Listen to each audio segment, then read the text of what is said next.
The recording's on. Welcome everyone to lesson 70. 70 lessons, what the hell? Today we're going to be talking about the anatomy of virtue and how it can connect to our writing and how it can inform us in part philosophically, in part psychologically. Again, these classes, I feel like, but why are they enjoyable? One, because we talk about things that are not English related, but inform you of the broader world and broader philosophy of the world. And two, because we look at English from such a psychological standpoint, because I prioritize talking about Maslow's hierarchy or Erickson's psychosocial stages, right? Because I prioritize things like anatomy of virtue. And the fact that we constantly go back and forth and you all have access to each other's writing, these are some core tenets of, I think, why we like this class and why we generally perform. And there are students that don't like this style of class, and that's okay, right? But we've created a culture where you guys actually, I feel like you guys like being here. Shit, if you don't like being here, I get it, that's fine. I don't think any of you don't like being. I don't think any of you are forced to be here. I hope not. I hope you're not forced to be here. If you are, you let me know, and I'll try and make it more fun. Um, but everybody lock in, lock in, lock in, lock in. So anatomy of virtue. First and foremost, right? What does virtue mean, right? What does virtue mean? So virtue is behavior that shows high moral standards. It's like to be a good person, right? To be of utmost altruism, right? Guys, seriously, listen, listen, this is important, right? So largely speaking, the anatomy of virtue is um, a psychological concept by a specific doctor who, Dr. Andrew Avella, um, who has now gained traction for this kind of circle, for this table, for this cycle. Okay? It's very detailed. And it's a system of super habits for making life easier, happier, and healthier. Okay? So, when we look at human life, a big portion or a quarter of it is split between your intellectual life and your spiritual life, right? So, how do you express your intelligence and awareness of the world around you? Maybe through science, a bit through art, a bit through your experiences and wisdom, a bit through understanding, but at the same time, you express your virtue through spiritual life. Maybe you feel love, hope, or faith, right? Now, the remaining three quarters are split into self-discipline, which is temperance, and then practical wisdom in the bottom here, and then justice, right? But there's also courage. And these are like portions, but at its core, right? Spiritual life, then material life, then practical life, then feelings, thoughts, decisions, actions, right? And interactions are very important as well. And then it's your desires, your fears, right? Again, your practical wisdoms, expressing justice, what's fair in this world, right? Your self-discipline, how well can you control yourself, right? How courageous are you? So this is like a cycle going outwards of human privilege almost. It's like if you can kind of center your human life around this circle, you'll end up in a good place as a good person with good people around you, concerned about the right things. And when we write about English, which I'll get into this and how this actually relates to the English we try and practice and the way we write our essays as a class, which makes our work special, right? We'll have a far more tactile and tacit approach and understanding of humans. Because all you ever write about in English is humans, right? The human condition, in a way, your understanding of politics, the unique and often contradictory experiences, circumstances common to all human life, birth, growth, love, loss, conflict, death, physical, mental, emotional aspects, philosophy, literature, psychology, art, religion, right? But at its core, the human condition is all that a human generally can experience. The key events of human life: birth, learning, emotion, aspiration, reason, morality, conflict, death, right? That's what the anatomy of virtue creates, right? And then, of course, that's all the way from restraint to humility to diligence to, how gentle are you? How firm are you? How forgiving are you? Right? Are you orderly as a person? Right? So if you can express restraint, if you can control yourself, if you can be a humble person, right? If you can have diligence, if you can be gentle or firm in the right way, if you can be forgiving, and this is further split up to in the moment, can you be forgiving and gentle, right? Or in your work, are you orderly? But really, this is more how we want to live. So do you see how it's such a labyrinth? It's a detailed, complex labyrinth of how you should see the world and how you should try to live, right? So I really want you guys to take more from this than just this lesson. I want you to keep this. Like, this is a great poster to have on a wall.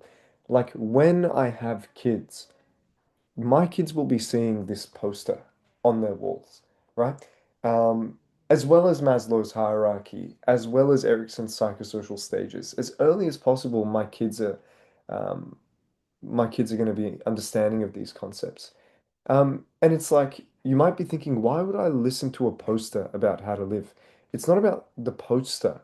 It's about the ideas that these ideas objectively comprise the human brain, the human existence, the human psyche. Everything here is like a pizza of the way that your brain thinks, the things that your brain needs, and the way that your brain sees the world and needs to navigate it to feel virtuous. And feeling virtuous allows you to feel fulfilled.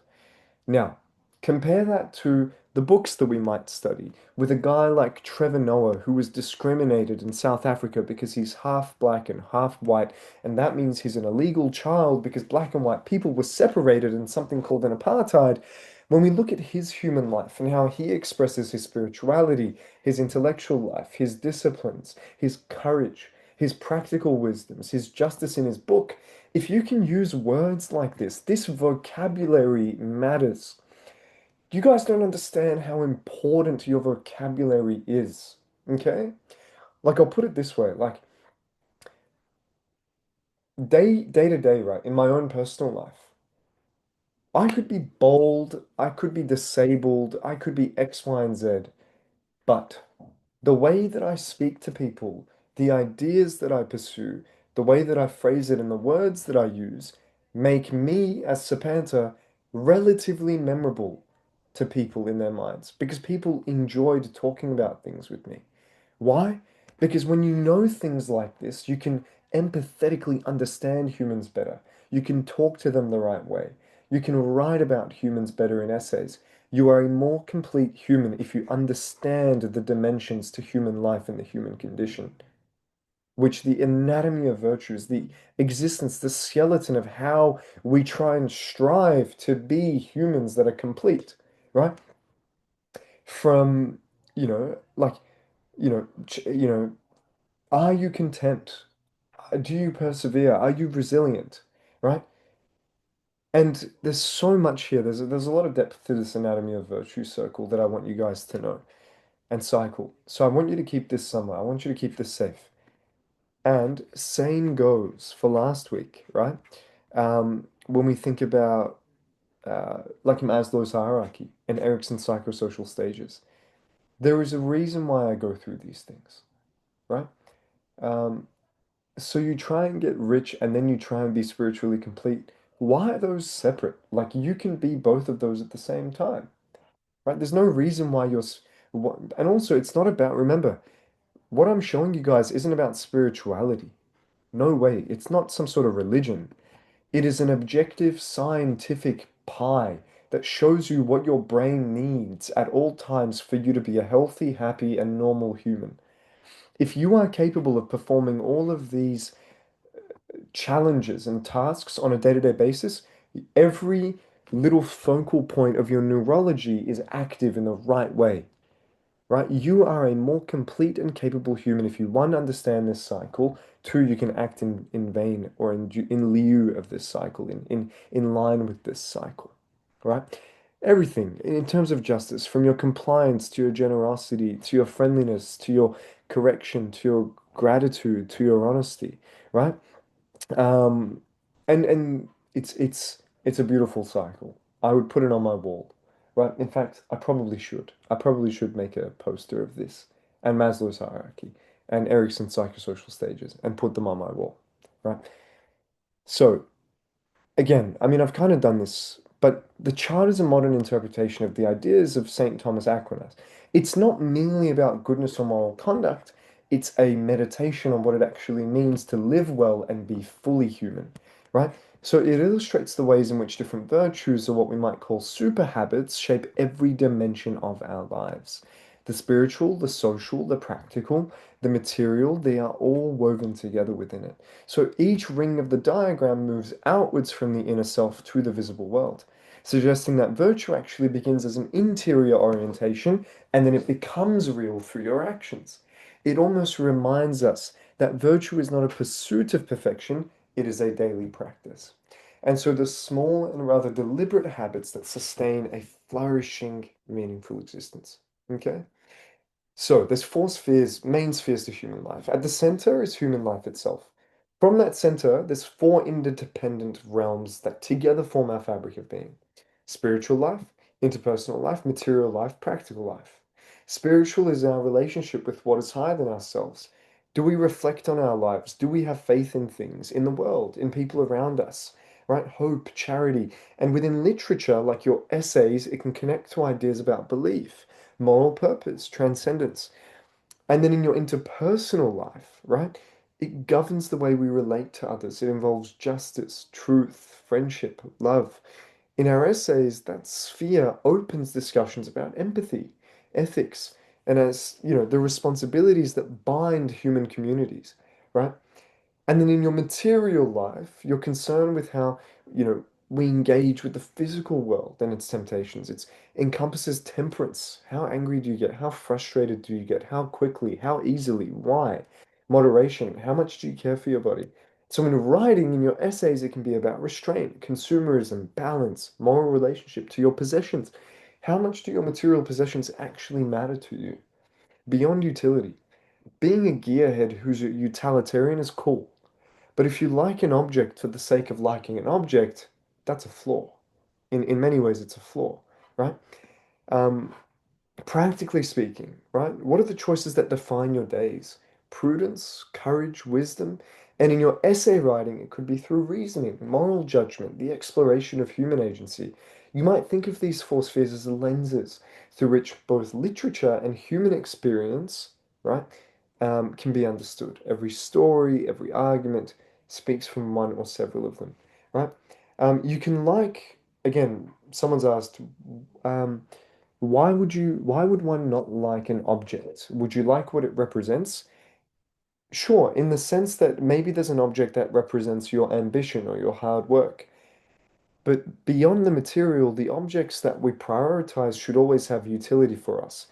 It's humanly unnecessary to purchase things that have no inherent value beyond the material. You know what I mean? Like a gold bar is useful, it has inherent value.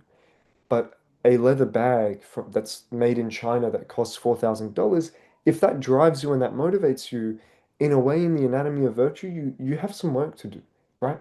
Um, yeah, it's like it's almost a form of gluttony, right? So when we look at virtue as a super habit, right? For Aquinas, virtue is not an isolated act of goodness. It's a steady disposition of the soul, readiness to do what's right with ease and joy. And real virtue, in that view, does not need to be heroic or dramatic. It's simply what's become your habit to do well, right? And also, once you guys get to a point where you can actually buy anything you want, if you're really that guy, you won't really buy anything that you want, I promise, right? The wealthiest people that I know, and the wealthiest people that I know are billionaires, by the way, they don't just buy things because they want them outright. Maybe they'll buy some nice things here and there, sure, proportional to the average salary human, right? But the point being, like, they're not out there obsessing, people that work, the billionaires I know that worked hard to get to that point, right? Um, so in that modern interpretation, we call these super habits, right? They're deep, they're automatic patterns, they help us live meaningfully. Um, Now, Courage is not the absence of fear, but the choice to act rightly while afraid. But temperance is not repression, but the harmony between reason and desire. Justice is not obedience to law, but the continual effort to give each person what they deserve with fairness and respect. So, again and again and again and again, do you guys notice how your essays can embody this level of wisdom and awareness if you actually know about these ideas? If you don't know about these ideas, courage, temperance, repression, and justice are huge topics in any writing piece, right? In any essay, in any, in any book that you ever have to study, courage, temperance, justice, repression, obedience, and fear come up in your 7, 8, 9, 10, 11, 12 in life. In any book that you study, in any film that you watch, all these ideas are there. So by knowing this specific lesson really well, you are one step or multiple steps ahead of every other student around you that isn't as mature as you, that can't talk with a degree of moral knowledge and wisdom, right? You guys have all the time in the world to look at these notes. So, don't worry. So, the same qualities that define moral virtue also create strong writing. Clarity, equilibrium, depth of thought are intellectual virtues. When we write with sincerity and discernment, we are also practicing ethical thinking. The rings are now the movement from one intention to two action, right? So, in a way, the diagram unfolds like ripples in water, right? The innermost is human life, the integrated self. Essays at that level often ask what it means to live well or be fully human. You need to be able to do that. At the next circle, it's the four spheres of life. Essays at that point of those dimensions consider which dimension a text might be exploring most profoundly. Now, one essay that you write could touch on all of these. Just wait. The middle ring is about great virtues like faith, hope, courage, justice, prudence. So if the books that you're studying in year, 8, 9, 10, 11, 12 have these ideas, then you better use the words in the circle, right? In the rings, in the anatomy of virtue, right? To improve your own analysis, to improve your sophistication. If you come across as really mature and composed to what, in your essays compared to every other student, you're going to score higher. That's as easy as it is, right? Outer ring are habits and actions that express those more inner virtues, right? So behavior, dialogue, decisions within characters. And in truth, this is also how a strong essay is structured. The inner idea, your thesis, expresses the core value or insight, right? The reasoning that supports it mirrors the middle ring. The textual evidence that demonstrates it becomes the outer ring, the visible expression of thought. So when we use this framework in English writing, it allows you to enter a text with philosophical depth and intellectual coherence. When you analyze a work like The Crucible, The Longest Memory, The Women of Troy, you begin by asking which sphere of life the story explores most intensely. For instance, The Crucible is both spiritual and interpersonal. It tests integrity, faith, and the bonds of justice and trust. Next, the central virtues and vices in tension: courage, cowardice, justice, hypocrisy, charity, envy. It shows how the author questions, affirms, redefines certain forces. And in analytical writing, you might follow this structure, but you need to begin with a clear aim and claim about virtue. So you provide evidence through quotation or description. You interpret that evidence by relating it to the moral reasoning at the heart of the text. Then you extend the discussion to what it actually reveals about human life itself. Step 1 to 2. So in reflective or persuasive writing, the same pattern applies.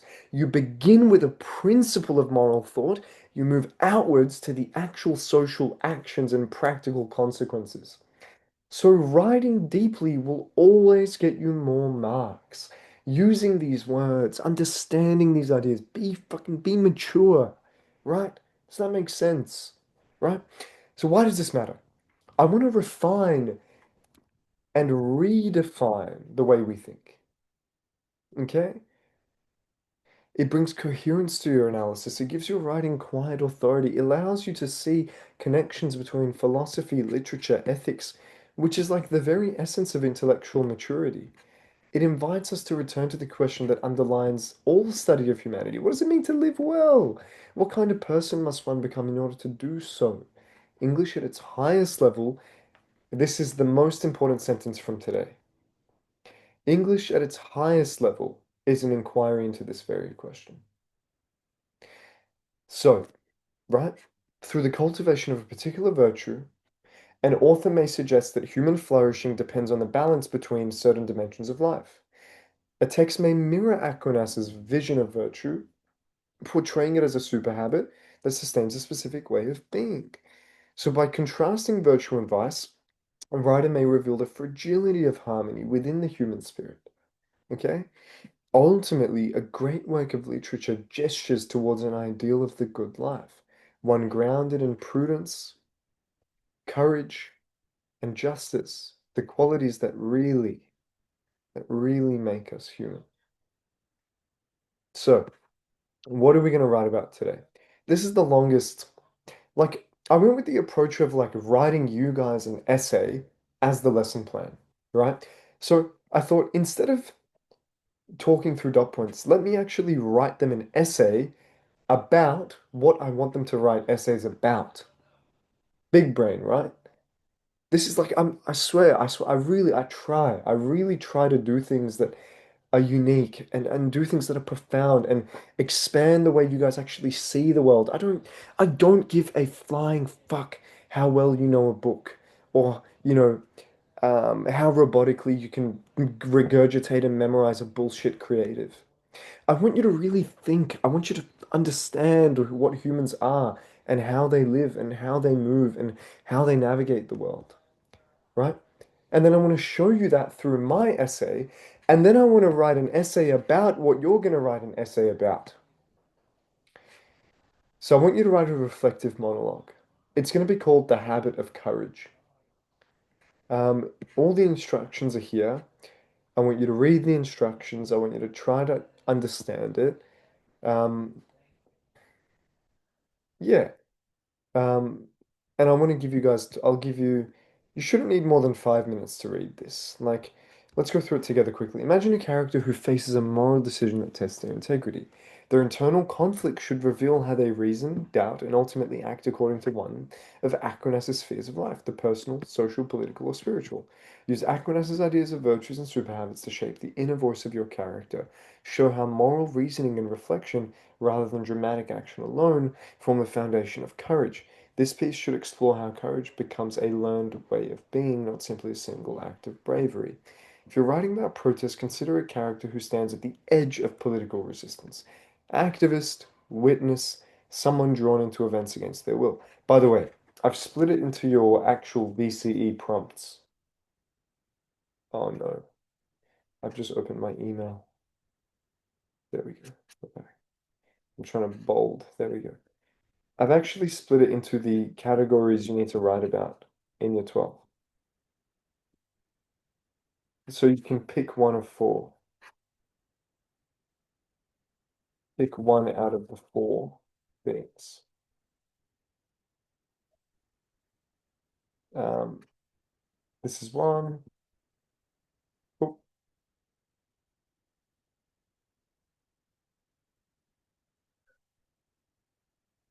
there we go.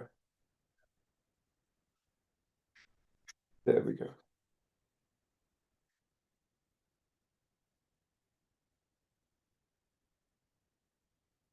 I'm not even saying anything, don't worry. Are you ready, guys? You're gonna have, I'll give you 25 minutes today. It's not an easy task. Your timer is running. If you haven't accessed the notes, here you go.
Well, my cousins that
Time to submit.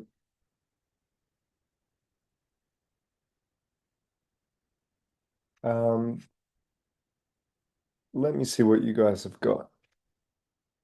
Obviously, difficult prompts. Let's have a look.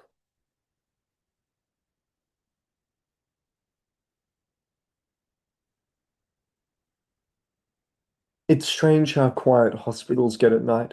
The halls feel endless, the lights too bright, and every sound echoes. I thought I was ready for this, my first night shift as a doctor, but I wasn't ready for the moment when my hands would shake over a mistake. I gave the wrong dosage, just slightly off. I realized almost immediately. Fixed it, and the patient's stable now. But my mind keeps replaying it over and over. My name's on the chart. No one's noticed. I could easily leave it, pretend it never happened, but I'd know. My mind won't let it go. Every time I blink, I see that moment. The faint click of the syringe, the rush of cold panic that crawled up my spine. Underneath all that noise in my head, there's this quiet, steady voice that won't go away. You know what you need to do. Wow. Whose writing is this? Is this Martin? Tabassum? Well done. Courage isn't what I thought it was. It's not heroic or loud. It's not about saving the world or being fearless. It's this. Standing in an empty corridor, heart pounding, trying to steady your breath long enough to do the right thing. There's a war inside me, one side whispering, no one will ever know. You'll ruin your first impression, you'll look careless. The other saying, you'll know. You'll carry it with you. The fear presses down on me like a weight. My throat feels tight, my stomach twists. I lean against my wall, eyes closed, trying to breathe. The air smells faintly. Oh, wrong faintly, but that's okay. Faintly. Actually, I might be wrong. You might be right. Oh no. When faint becomes an adverb, it becomes faintly? No. What? Oh my God. So that means there's no adverbial form for faint. Interesting. I didn't even know that. Disinfectant and coffee gone cold. My reflection in the glass door looks small and tired. There's something that is steadier in my eyes. I'm going to tell my supervisor, not because I want to, but because I have to, because I can't build a life or a career on silence. Maybe that's what courage really is. Not one big act of bravery, but a series of small, painful choices that slowly shape who you are. This is really good. It's really insightful. It's really psychologically aware. I like it. I like it. Well done. Guys, submit through. Um, Hold on a second. That's nice. Um, Guys, how many of you want to be doctors?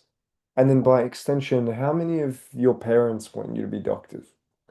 Can you tell me in chat with like, um, I want to be a doctor. I've got me, but not my parents. Um, I want to be a doctor. Me, but not my parents. I want to be a doctor, but my parents don't know. Me, my dad's a surgeon. I want to be a psychiatrist or a neurologist. Not my parents, though. Um, I don't know. I don't know if I want to be a doctor. Yeah, if you don't know if you want to be a doctor, trust me. It's really interesting. A lot of you really want to pursue medicine. I'm considering it. My parents do want it, but they don't care if I don't become one. I'm considering psychiatry. I want to be a dentist. Wow. Why do a lot of you care about psychiatry? Can I know why? Like, why is that appealing to you as a specialty from your perspectives? There's like four of you that want to be psychiatrists. I mean, that's really good because we actually need a lot of psychiatrists and there's a lot of spots for it. So it's relatively easy to get in compared to other specialties. But like, so you want to, yeah, like, I mean, can I know why? For those of you that want to become psychiatrists. I'd rather be a dentist.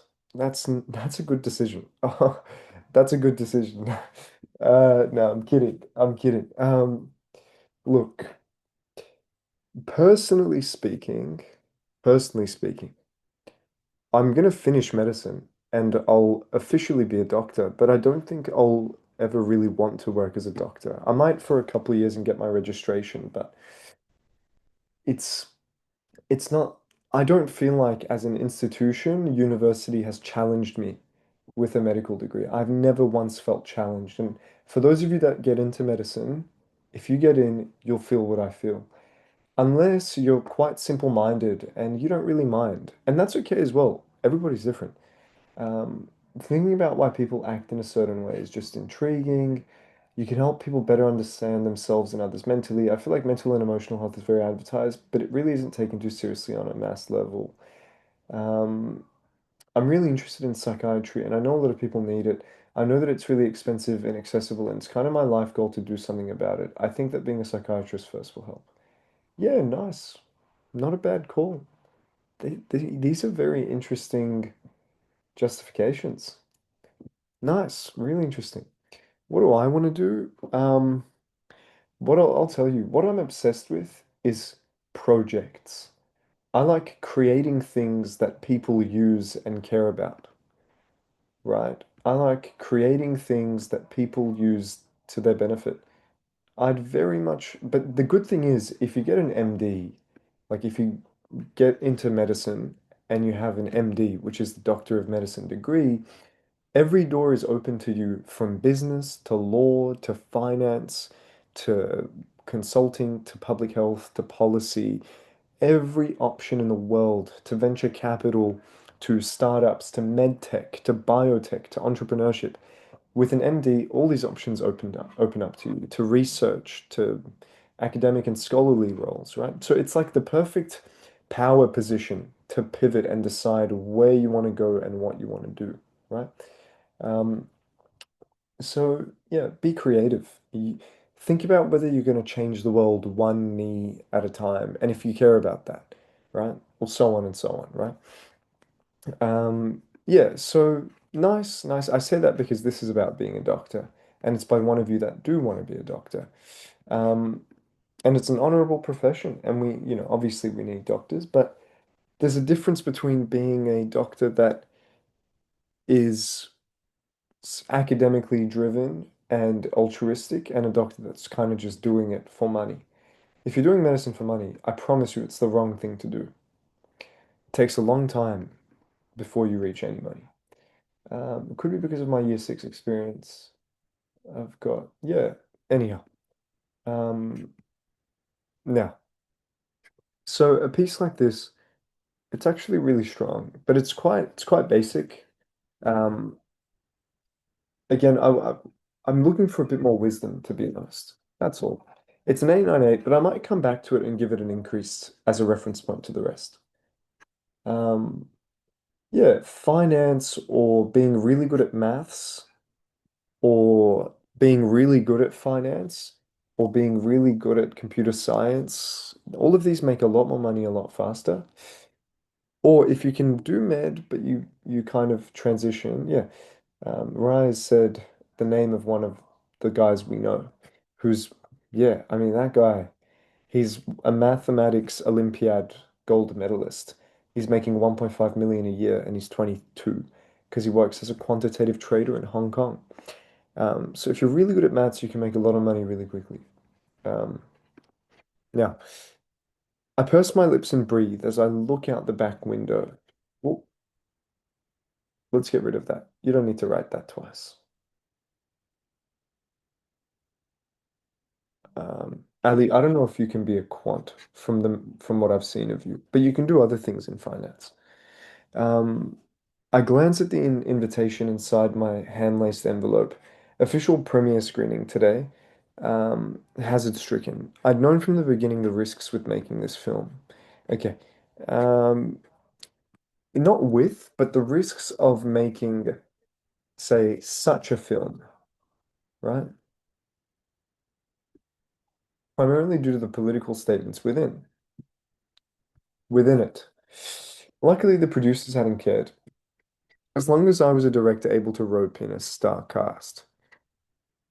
Um, Stay star-studded. This is nice. Who wrote this? But the public would care. What if I didn't show up? Any sane person would do the same, taking the situation's gravitas into account. As a director, I should be the biggest person wanting to live modestly. What do you mean by biggest? I don't know what you mean by biggest. As a director, I should be the first to wish for a modest lifestyle. Do you see how I rephrase everything into nominalizations, right? Rephrase and reorder your words to fit the nominalization ideal, okay? And the contentment I faintly perceived. Oh, another person using faintly. Um, Now, faintly perceived to receive when making this movie was not showing up in my head anytime soon. In just a few hours, I would be cancelled, censored and cast away to the dogs. Then no producer would want to let me even help film a movie. You've got really good ideas, but I need you to be meticulous with how you actually order the words. And then not a single producer would even let me would even let me vaguely stand on the set, let alone help or hold the camera, right? Hypothetically, right? That's how you want to phrase it. That's the creative way to word it, okay? Actors would flee at the sight of me if I was a zombie in one of those apocalypse movies. In the end, I'd be the scum of Hollywood, one of those people who came with big dreams and left with nothing but the same big dreams. But the scum is not necessarily he who comes with big dreams and doesn't achieve anything. Scum is someone who's dishonest, not necessarily unsuccessful, right? Be careful with your adjective use. Do you get what I'm saying? Does that make sense? So you've got good ideas. You're using the wrong words to describe them. You're also ordering your sentences in the wrong way. So you're not achieving the optimum impact. You're not hitting. It's like you're like 10 degrees away from where you need to be out of a 360-degree cycle, right? And that 10 is throwing your trajectory way off, right? But why did I come to Hollywood in the first place? So I know what the problem is. Honestly, you haven't watched, I'll tell you, you haven't watched enough informative documentaries on geopolitics or random general knowledge YouTube videos. It makes a big difference, guys, right? Listen to the way the scripts and dialogue of informative YouTube videos are written, right? Watch Vox.com videos. That's my key feedback, actually, to all of you. You know what I want you guys to do? Seriously, you know how much this is going to help you. You have no idea. Are you ready? Get onto Vox.com, all of you. Um, can you guys all please use Vox? I'm extreme. I'm begging you. I'm literally begging you. I'm actually going to put it here. Please, for the love of God, wake up in the morning and read Vox articles for fun. They're like fun articles, man. Like they're good. So hold on. Oh man. Okay. Okay, is it low? Am I freezing, guys? Is everything okay? What's even happening? Is everything all right?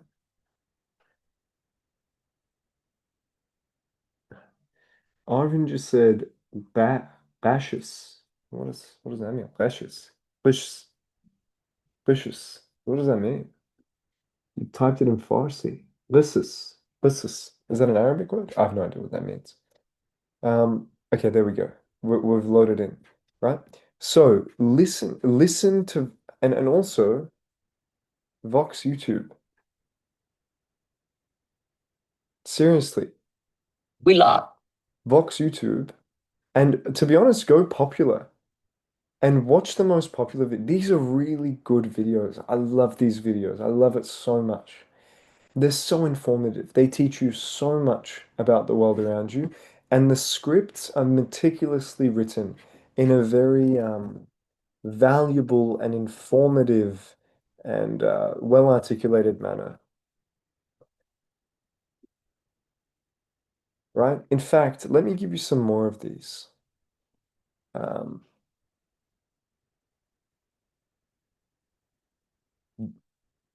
Absolute goat. Real life law, goated, goated YouTube channel. If you guys aren't willing to read books, can you at least watch YouTube videos for me, please?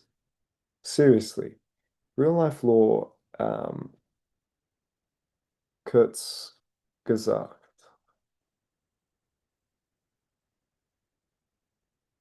Mate, just like next level. These channels,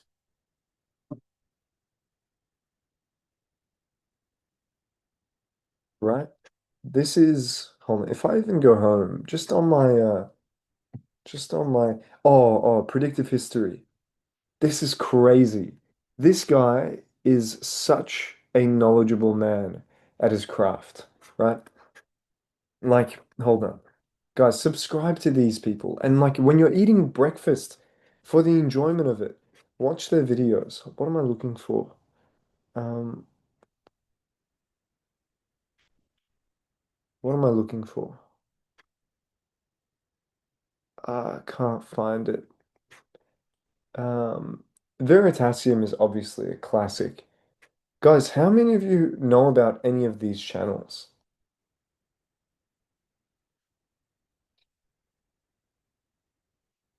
Tell me in chat. Ellie, I don't know a single one. I know some of them. Okay. Um, guys,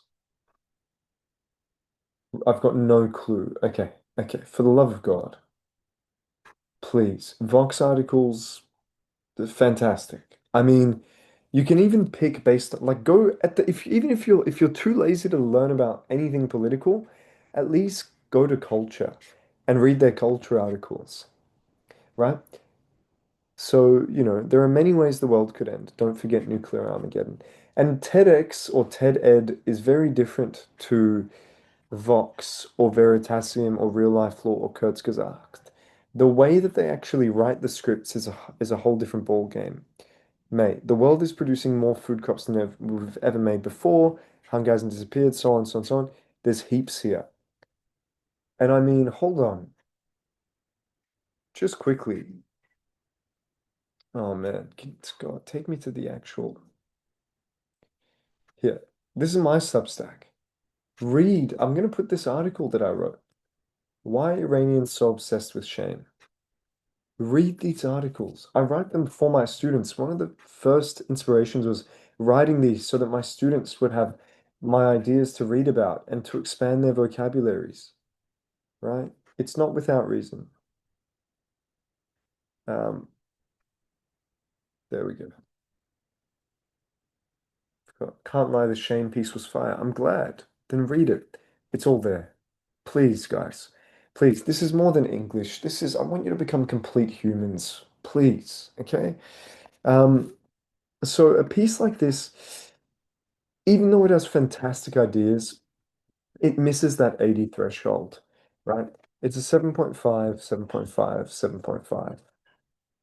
It doesn't have that final clinical execution. Notice how a piece like this in row 917 picks the right words, right? Um, Now, to leave my thoughts censored, fear of social acceptance, voice the thoughts lingering in others' minds that were left unsaid, create movies that, sure, maybe were a little controversial, but overall altered perspectives and changed minds. Like, that's clunky. Like, overall altered perspectives and, this is too many clauses between two conjunctions. But to and, right? But to and at both conjunctions. Do you see how I almost turn it into a science? There's a reason why the science to the way that you guys write actually affects the way it sounds. Because between two conjunctions, you shouldn't have that many syllables, right? It's clunky. You shouldn't have multiple adverbs in a row. You shouldn't have multiple nominalizations in a row. So it's clunky and it sounds clunky, right? So it needs fixing. It needs change. The ideas are great. The articulation is not. Yeah, that's all I've got to say for that. It's about a 22.5, maybe even a 22 after reading that end bit. I'd say something like that, right? Send it to me. Please send it to me, Ario, right? Now, there I was, comma. pondering my thoughts of my nations.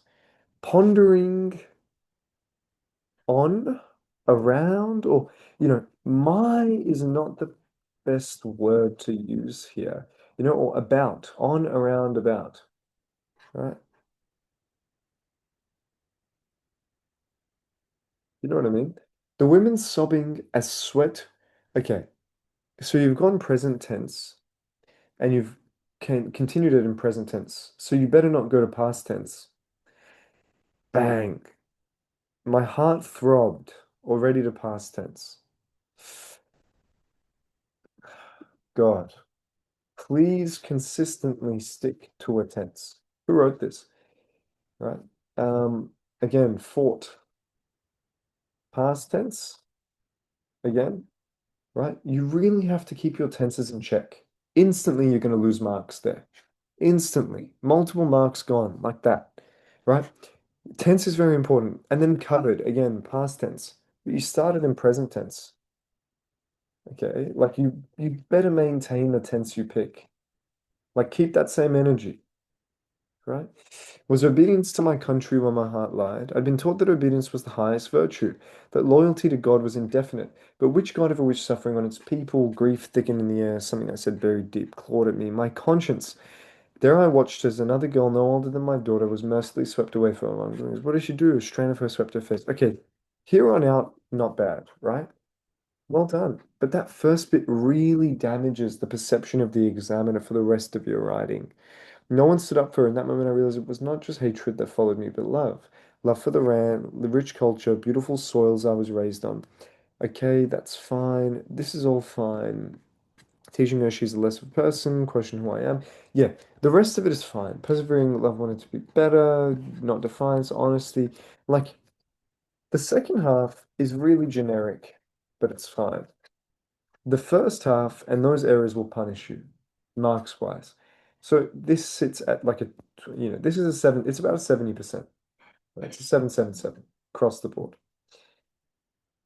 It was a late night, the kind of late where everything felt heavier, quieter. Okay, if listing two items, don't use a comma. Just say and. See what I'm saying? Listing heavy things. Yep, there we go. I could hear the machines beeping, and it felt like they were judging me. I kept staring at the chart, the stupid number I'd written down wrong.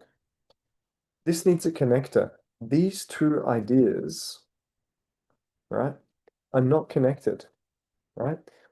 Staring at the chart, right? Overthinking or anxious about the stupid, about the, about the stupid number I wrote incorrectly or whatever, right? I don't know what you're trying to say yet, okay? Even just this little mistake could have ruined my whole career, a career that had taken half my life to finish. Why does your career finish? You mean to reach? Why did your career take half your life to finish? You mean finish your studies? If your wording doesn't make sense, examiners will punish you. Does that make sense, guys? Hands couldn't stop shaking. I kept thinking, who wrote this? Maybe I could just fix it before it was too late, pretend like it never happened. Nobody would even know, would they? But I would. Okay, nice. So you're focusing on ideas of conscience. This is nice. Who wrote this? I could already feel the guilt sitting heavy on my chest. It felt like a weight that wouldn't go away. I remember that we had learnt once that courage wasn't just being brave when things were scary, it was about doing what was right even when we were terrified. Nice. I think I finally understood what he meant. Okay, but who is he? I he was never introduced to us. This mystery man was never introduced. So using a pronoun or an anaphoric reference or cataphoric reference out of nowhere is out of place. You're referencing a pronoun that I've never been introduced to, right? So this is also about a 7-7. Oh, this is yeah, it's about a 7-7-7. But remember, guys, today is hard. Today is one of the hardest prompts I've ever given you. So don't worry. I've really put you guys in the deep end. Intentional. Don't worry at all. I completely understand. Okay. Okay. He sat there alone in his room, the chair molded to his shape. Um, He sat there alone in his room. The chair had molded to his shape, a hollow testament to time spent denying. Time spent in denial. Do you guys see the difference? Guys, I want you to remember this, okay? I always focus on the nominalization rather than the present tense verb. So, denial is better than denying. Allegation beats alleged or alleging, right? Um, Nominalization is better than nominalize. The Nile is a river in Egypt. True. He sat there in his school uniform, his eyes glued to his poster. It read Anatomy of Virtue. The only sound was his breath. It was the only warm air in the room. Sam didn't want to accept it. The words, she's not really gone, repeating through his mind like a broken record. Nice. Who wrote this? He wasn't the only one. No one in that house wanted to say it. Um, so this is good. You've got lots of ideas. But notice how you're trying to shove all the ideas into the same sentence. Do you guys see that? Guys, I feel like I want you guys to all focus on each other's writing too. One, you can learn about how teachers think when they correct your writing and everyone else's writing.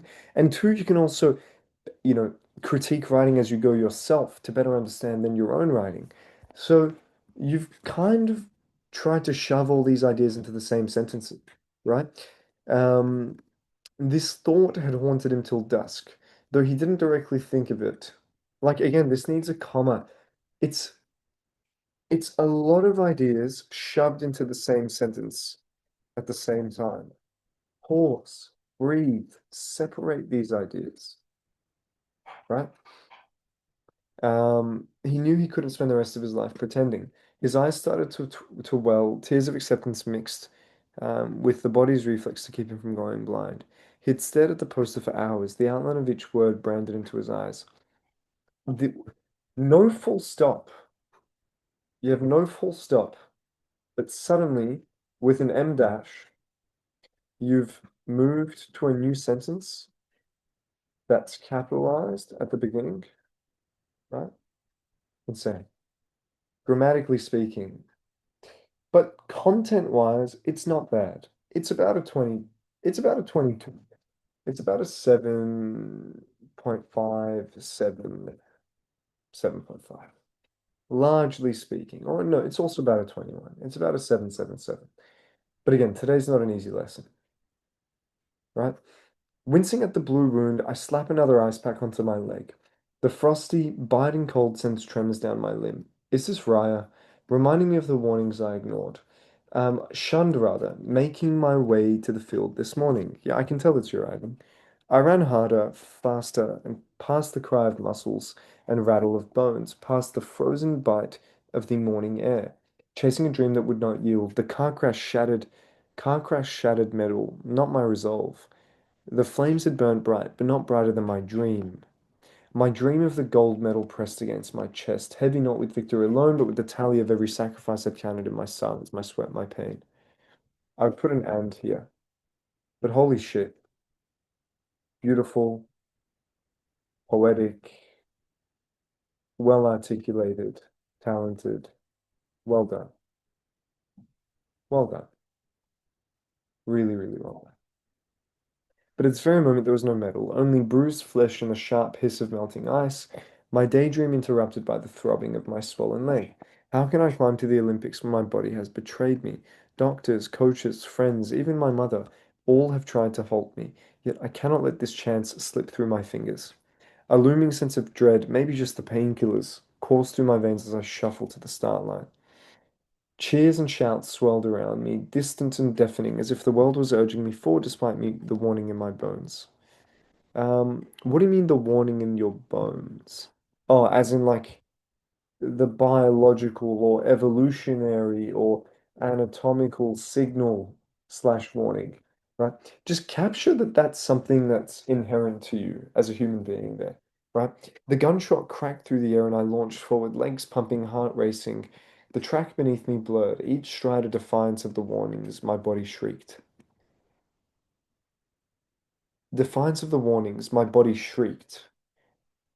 How can your body shriek warnings? Am I getting the definition wrong? How can your body shriek the warnings? Maybe you're saying as my body shrieked. No, but you need, I know it's poetic, but you still need a little tidbit of like grammatical cohesion there, right? Just a little bit. I mean, because it looks like a connected sentence. So psychologically, for the examiner, it needs to read like a connected sentence. So it's going to need a determiner there, as. Then my face collided with, actually, yeah, with the track. The cheers quickly turned into gasps, whispers among spectators tumbled across the ground, knees and pride scraping against the coal, and finally I felt the truth. My body knew best. I understood that courage is not pushing past limits, but in listening and knowing when to stop. My worth was never measured in medals. Wow, what a beautiful story. This, see, this, guys, this is genuinely a beautiful story. Um, a beautiful story. Uh, this is a 28. It's largely a 9. The story itself is a 10. It's a 9, 10, 9. It's a very, very well written story. Fantastic. Well done. The habit of courage. I live in each brushstroke I make on a canvas, like a heartbeat pumping my blood of thought and happiness. It keeps me alive. Yet it feels as though the world tries tirelessly to rip this freedom from my grasp. The criticism to conform with society's desires, the impending pressure to please gallery owners with my work, it all dictates my life, and the consequence for lacking obedience, failure. In a world that is sculpted to ensure there is no such possibility. Holy shit! This is really good. However, another voice speaks for me. How can I be truthful to myself if I cannot be honest in my work? How can I declare that this painting is a reflection of myself if the hand crafting it is led only by the fear of judgment? What the hell? Stab in the dark. Let me guess who wrote this. Is this Priscilla? Is it? I knew it. I knew it. I knew it. I knew it. I knew it. It's just it's really, really, really profound. And it's also phrased with a lot of these interrogatives that Priscilla really likes to poignantly use. Yeah, yeah, yeah. I knew it. I knew it was you. As Sartre states, not choosing is still choosing. As Shakespeare explains, to be or not to be, that is the question. As Descartes declares, I think I therefore I am, hence I come to a conclusion. Choose to be courageous and honest in my work. I decide to be a painter. You should make a Substack and post that. I love that. I love that. That it is just such a well manifested amalgamation of the ideas that I wanted to encapsulate in such a philosophically tight-knit manner. Really, really well done. Really, really well done. That's fantastic. That's incredible. Through constant droughts of heartbreaks and boredom, Ali decided to change his life. His personal, social, spiritual, and political lives were corrupted, leading to a drought of happiness. Why doesn't any girl like me? Ali whimpers. Okay, this has got to be Ruth Vick. You must learn who you are. Proceed with self-control and be diligent, she says. You've become a bit round, she says while laughing. Ali, you need to have hope. You must learn to have hope and faith to complete your spiritual self. Have wisdom to fulfill your intellectual side, which may be hard, but you must comply, she says as she pats his round, pancake-looking head with a couple of strands of hair. Ali, 17 years of age, decided it was time for a change. He persevered, obtained resilience, and carried faith within him every day, even during the most difficult and gloomy days. Hardest and gloomy days doesn't make sense. You've put a superlative in the second list of something that's cumulative. You can't have a superlative like hardest as the second idea, as the second last idea. It's got to be the last one. So anything ending with est should be the last in your list, right? Also, you've got most and hardest. Most hardest. This is not grammatically correct. That's actually the key issue, is that most hardest, hardest already means the most hard. Do you get what I'm saying? Most artists is contradictory. Your double super it doesn't it just doesn't sound good. It's not grammatically correct. This is cool. I mean, look, it's funny, it's creative, but it's really, really simple and below your level, right? Plus primitive. And you made a really, really basic grammatical error. But yeah, it's funny. I mean, making fun of Ali is really fun. I get it, I get it, I get it. Um, I mean, it's quite primitive. It's about an 8, 7, 8, right? It's clean, it's well, it's nice, but it's not anything fantastic. It's below your level of philosophical capacity. If you want to write something and send it throughout the week, I'd really appreciate that. Something profound, something more philosophical. Take inspiration from other students here. Glass bottles had shattered. Its fragments, okay, its fragments sprinkled onto the Persian rug. Okay, remember that it's equals one thing, whereas bottles equals many things. So you can't go from bottles plural to its singular. That is a very large grammatical error. Like you just that is not something you can have in your writing. So that's 2 marks on grammar. That like a teacher instantly, your writing falls down the pack now, right? It's that quick. That's what it takes. It's that level of attention to detail, everyone. The once vibrant colors on the couch had long since faded into a dull sage. I didn't dare move. I didn't clean it up. The fabric had been ripped, the foam collecting pieces of glass, food and soaking up split alcohol. The pine coffee table was covered in empty bottles of Jack Daniels, with the last one heavy in my hand. The acrid smell of the clothes I'd worn for the past week, along with whiskey in the air, was the only scent left in this house. It was a sight to behold. I sat up from my right lateral position, setting down the flask. I rubbed my weary eyes. How long has it been since I last went out? How long had I been lying down, basking in my wretched existence I did not know? Smiles that glowed and laughter that echoed through the hallways. That was forever in the past. All that was left was fragments of my heart. Okay. All that were left were. I would say all that were left, because fragments is plural. All that were left were fragments of my heart. Do you see how that sounds better? Is this Alana? Who wrote this? Viana, Alana? Who wrote this? Am I wrong? Nice, nice. It's good. It's good. There's just plurality disagreements here, right? Other than that, the content is fantastic and it's very creative. But whenever I thought about back then and once, a growing warmth would spread. But whenever I had flashbacks to back then, the flashback is a bit more avid and, once, maybe like once upon a time, like once, I don't know what this means on its own, right? A growing warmth would spread, right? Like an expanding globe within my soul, right? Give me something a bit more visual about that. If only I could bring them back. I stood up and stared at the shards now molded into the carpet. How do shards mold into carpet? I mean, glass, unless it melts, still technically shouldn't bond to fabric or silk or cotton or wool, right? So the analogies we make matter, right? Stared at the shards, you might say, stared at the shards, now one with the, now one with such a precious hand-woven silk rug, right?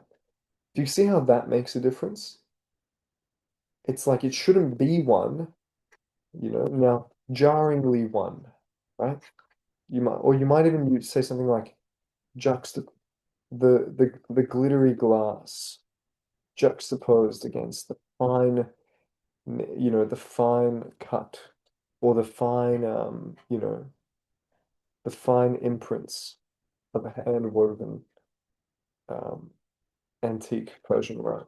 or something like that. Give me the detail. I want something tactile. I want to know what it feels like when I'm looking at it. What is the contrast there, right? Stared at the multitude of bottles covering the off-white wood of my coffee table. I glanced back at the bottle I'd just set down, half full, still within reach. It stared at me, an old friend turned captor. Burn in my throat had become a comfort, a ritual. Okay, so really nice. My hand twitched. It would be so easy. Just one more sip to quiet the noise in my head. Alcoholism, intense topic, beautiful. Nice. I think this is a beautiful story. There's just slight improvements I want in the expression, but it's a 999. It's a green. It's very creative. Oh, actually, just grammatically speaking, because of disagreement, I have to put that as an 8. So it's a 26. But it's a really, really strong piece. A really, really strong piece. Still, just the grammatical agreements are pivotal. We can't be forgetting about that. That's okay. That's okay. Don't worry. Don't worry, mate. You guys are you have so much time, especially you. Also like you've proven yourself time and time again. Don't worry. These things happen. At least you made the mistake here, where it's low stakes, where like it actually doesn't matter if you make mistakes here. And at least I'm here to pick up on it and give you a new reminder of that. It's that constant fine-tuning. You don't have to be perfect every time. Like that is good, great ideas, great expression. Mistakes that you've fallen into a lapse now. So you're fine. Take care. All good. I always knew I was destined for success. Being the daughter of the most respected judge in Victoria will do that to you. Up until his passing, he was my mentor, always giving me advice. Oh no, okay. This is funny. I always knew. Past tense. Being the daughter of the most respected judge will do that to you. Up until his passing, he was my mentor. Um, okay, that's fine. It only made sense for me to follow in his footsteps. Graduating at the top of my class in law school 5 years ago. To me, he was my father and my hero. Say this, to me, he was more than just my father. X, he was my hero. Like so. The most honorable person I knew. 2 months after his passing, I received a letter full of photocopied documents and pictures of my father. How well did you really know George? Was written over a picture of my dad, proudly standing in front of the Supreme Court, his second home. The outrage I felt from the accusation was immediately dissolved after I read what was written on the documents. Turns out, 25 years ago, when my dad had been a judge for only 5 years, a case regarding the murder of two sisters had occurred, where the two suspects had been trialed, Marcus Dole and David Coe, with one found guilty. Marcus Dole. Um, Okay. Behind the file was an image of my dad fishing with an unknown man, and another picture behind it confirmed that the unknown man was the father of David. It was a wrongful conviction case that was never disputed because Marcus didn't have the same kinds of resources that David did. Maybe same kind of resources. Okay, I'll be honest. The story makes sense, but it could lose the reader slash examiner, right? It's not exactly framed and worded in the most easily digestible fashion. Does that make sense? Right? 2 weeks go by, and instead of mourning the loss of my father, I'm grappling with my own moral compass and the reputation of my dad's name. Mother has no clue about what he's done. I checked father's office for the real signed documents with the help of instructions from the letter, finding it hidden underneath one of his drawers. I know there is only one thing to do. 2 weeks go by, and instead of mourning the loss of my father, I'm grappling with my own moral compass and the reputation of my dad's name. Mother has no clue about what he has done, and I checked father's office for the real signed documents with the help of instructions from the letter, finding it hidden underneath one of his drawers. I know there is only one thing to do. Despite the knowledge of my tarnished name, tainted fortune, and heartbroken mother, I anonymously emailed the letter and all the evidence to the press, simultaneously handing in my letter of resignation. Integrity of the soul has always been something father has drilled into my mind since I was a child, and I cannot ignore his failure. Whoa, that's really fucking intense. Alana, did you write that one? That's got to be Alana's writing. Or am I wrong? Who wrote this? Yeah, I knew it. This is Alana. This is Alana Core, right? It's just like You always write something that is extremely like you could create a crazy good TV series. Like you're really talented. Alana, what do you want to do in uni? What do you want to do in life? What makes you happy? What drives you every day? What are you passionate for and about? Like it's just next level, right? Incredible. Finance and investment. You would do really fucking well in finance and investment because you're so good with language. Um, yeah, like you would be a star. You would absolutely be a star. Really focus on network. Focus on getting yourself where to focus on understanding humans so that you can make the right bets on the right companies. Go into something like venture capital, and you're actually smart enough to join projects as an intellectual to bounce ideas with or a consultant. Um, you have that level of intellect. I see it in you. I know it, right? In the way that you write, it's so evident. You have such a high emotional quotient. You are going to be so successful if you work hard in life. I know that with my whole heart. Like, it is incredibly profound the way that you write and the way that you think. Um, this is beautiful. Can you send this to me on Discord? I want to have a second look at it. There's more things that I would be able to find if I have more time to look at it. Just send it to me on Discord. I want to have a look at it again. Because I know there's stuff that are more profound that I actually have to sit down and phrase to you the right way for a piece at this level. Um, it's a 29. I mean, it's a 10, 9, 10. You kept consistent with the style, the tense, everything is on point. I mean, I'm not complaining. It's fantastic. Well done. Now, the glossy embossed paper stares back at me. Okay, so you've gone with present tense instantly, right? That's okay. So you've got stares back, you've picked the present tense, right? By this stage, the examiner picks out the tense and is instantly scoping out whether you have a tense mismatch, right? To take marks off you. Instantly, they're looking to take marks off you when you start with present tense. As I robotically make sense of the acceptance letter in my hand, despite its celebratory tone, the page feels heavy with the weight of its power. For as long as I can remember, becoming an engineer has been my absolute goal in life, and receiving a scholarship to the most prestigious university in the country should be the greatest achievement of my life. Yet I can't ignore the quiet unease beneath the surface. What does this achievement mean when everyone around me is suffering? This is really good. It's a fantastic start. I love it, right? I think it's profound. Um, but to make it even more profound, what about, the idea that, well, now that I'm into engineering school at my dream college, what now?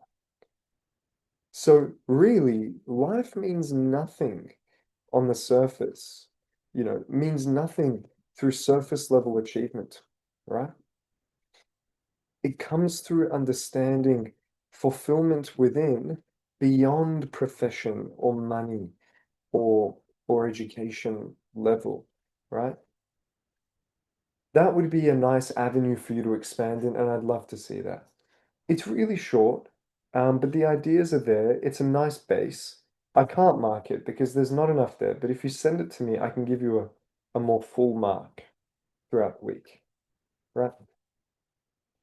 Now, they say he exists, but why doesn't he show any signs of existence? They say he's the greatest of all, yet why can't I see his greatness?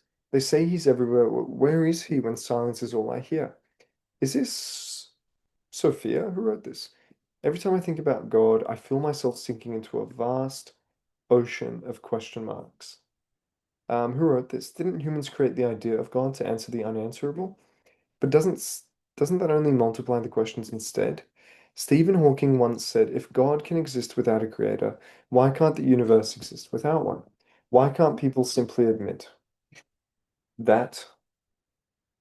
simply admit that, and here put they, fix it like that, so you actually paraphrase the quote and make it look well embedded. Who wrote this? Is this Ryat Arvin? Even I, a 4-year-old boy, know how to say those 4 words. Maybe they just don't want their pride to be hurt.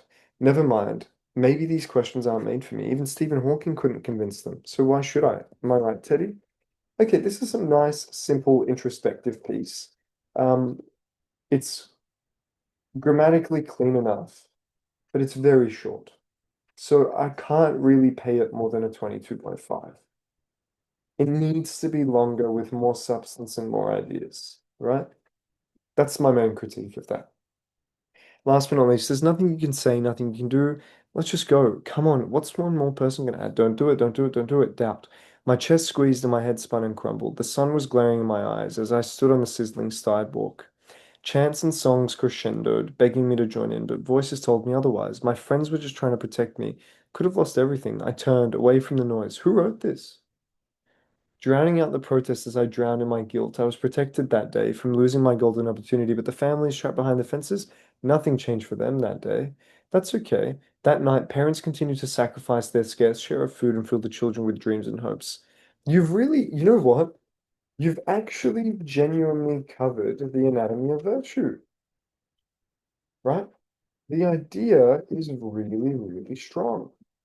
I just want more writing. Seriously.